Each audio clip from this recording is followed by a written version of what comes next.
Às vezes, a ansiedade parece só um problema, um peso no peito, um pensamento repetido, uma vontade de fugir de tudo.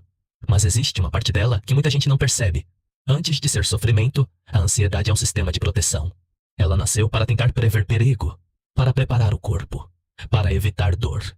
O problema é que, hoje, ela não aparece só diante de um animal selvagem ou de uma ameaça real. Ela aparece antes de uma mensagem, de uma conversa, de uma prova, de um encontro, de uma escolha simples. E é aí que tudo fica confuso, porque a mesma mente que tenta te proteger também pode te prender. Então, presta atenção. Esses são 7 sinais de que sua ansiedade talvez não esteja tentando te destruir. Talvez ela esteja tentando te proteger do único jeito que aprendeu. O primeiro sinal é imaginar o pior antes de sair. Robertinho pega a chave, olha o celular, confere a mochila, volta para ver se fechou a porta. Na superfície, parece exagero, parece paranoia. Mas por baixo disso, existe uma lógica simples. A mente está tentando evitar uma surpresa. Ela cria problemas antes que eles aconteçam. E, quando você imagina o pior, você sente que pode se preparar melhor. Se chover, leva guarda-chuva. Se atrasar, sai antes. Se esquecer algo, confere de novo. O problema é que esse sistema não sabe quando parar. Ele transforma cuidado em repetição, preparo em tensão e proteção em prisão. Mas esse é só o primeiro sinal, porque a ansiedade não protege só as suas coisas, ela também tenta proteger o seu corpo dentro dos lugares. O segundo sinal é ler o ambiente antes de relaxar. Você entra em uma sala e percebe quem está olhando. Onde está a porta? Quem parece bravo? Quem parece seguro? Robertinho não senta imediatamente. Ele observa, escaneia o lugar, escolhe um canto, perto da saída, longe do centro. Isso não acontece por acaso. O cérebro ansioso tenta entender o território antes de baixar a guarda. Como se dissesse, antes de descansar, preciso saber se estou seguro. Para algumas pessoas, isso vira um hábito silencioso. Elas parecem distraídas, mas estão calculando tudo. O tom de voz, a expressão dos outros, o clima da sala. E quando finalmente relaxam, não é porque esqueceram o medo. É porque a mente decidiu que, por alguns minutos, o risco parece controlado. Mas existe um lugar onde essa proteção fica ainda mais invisível. Nas conversas. O terceiro sinal é ensaiar conversas na cabeça. Você pensa no que vai dizer, depois pensa na resposta da pessoa, depois muda a frase, depois imagina que ela entende errado, depois tenta de novo. Robertinho conversa sozinho antes da conversa real acontecer. Parece estranho, mas é uma tentativa de defesa. A mente ansiosa trata palavras como se fossem objetos perigosos. Uma frase errada pode gerar rejeição. Uma resposta seca pode virar vergonha. Um silêncio pode parecer abandono. Então ela ensaia. Reescreve, simula, tenta impedir que você se machuque socialmente. E às vezes isso ajuda. Você fala melhor, escolhe melhor as palavras, evita uma confusão.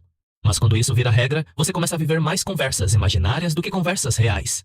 E aí vem outro sinal. Quando a ansiedade tenta te proteger do novo. O quarto sinal é evitar coisas novas para não se machucar. Todo mundo entra pela porta escrito novo. Robertinho fica parado, um passo para frente, 2 pensamentos para trás. O novo parece oportunidade para alguns. Mas, para a ansiedade, o novo parece risco.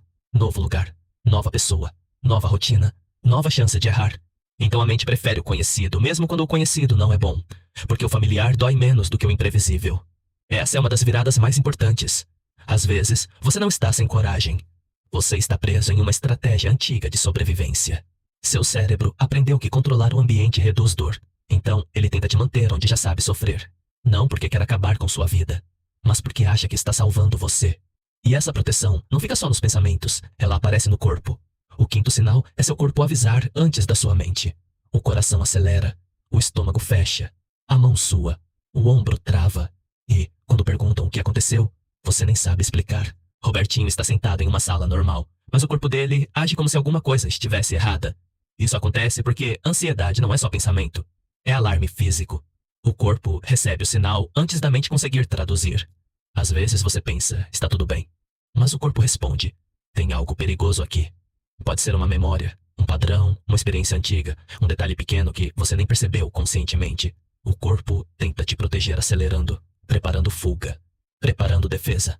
Só que, no mundo moderno, muitas ameaças não exigem correr, exigem entender. E isso nos leva ao sexto sinal. O sexto sinal é agradar para evitar conflito.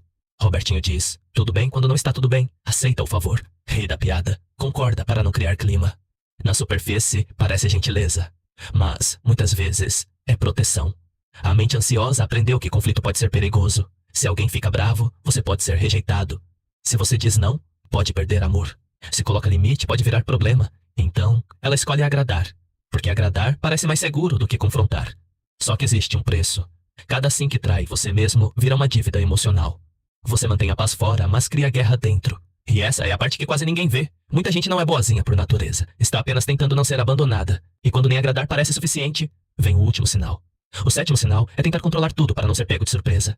Listas, alarmes, planejamento, rotas, mensagens revisadas, horários conferidos. Robertinho organiza tudo porque o inesperado parece perigoso demais. Controlar dá uma sensação de proteção, como se cada detalhe previsto fosse uma parede a mais contra o caos. E até certo ponto, isso ajuda. Planejar evita erros. Organização reduz problemas. Mas quando o controle vira necessidade, qualquer mudança parece ameaça. Um atraso destrói o dia. Uma resposta diferente vira medo. Um plano alterado parece perda de segurança. E aqui está a virada final. Sua ansiedade não está sempre mentindo. Muitas vezes, ela está tentando te proteger usando ferramentas antigas, fortes e desajeitadas. Ela prevê, ensaia, evita, agrada e controla porque aprendeu que sentir dor é perigoso. Mas proteção demais também machuca. A questão não é odiar sua ansiedade. É aprender a ouvir o aviso sem entregar o volante para o medo. Porque, quando você entende o que ela tenta proteger, você começa a escolher melhor como responder. E talvez esse seja o começo de uma vida menos controlada pelo susto e mais guiada pela consciência. Qual desses sinais mais te surpreendeu? Comenta aqui embaixo. E se esse vídeo te fez enxergar a ansiedade de outro jeito, deixa o like e se inscreve no canal.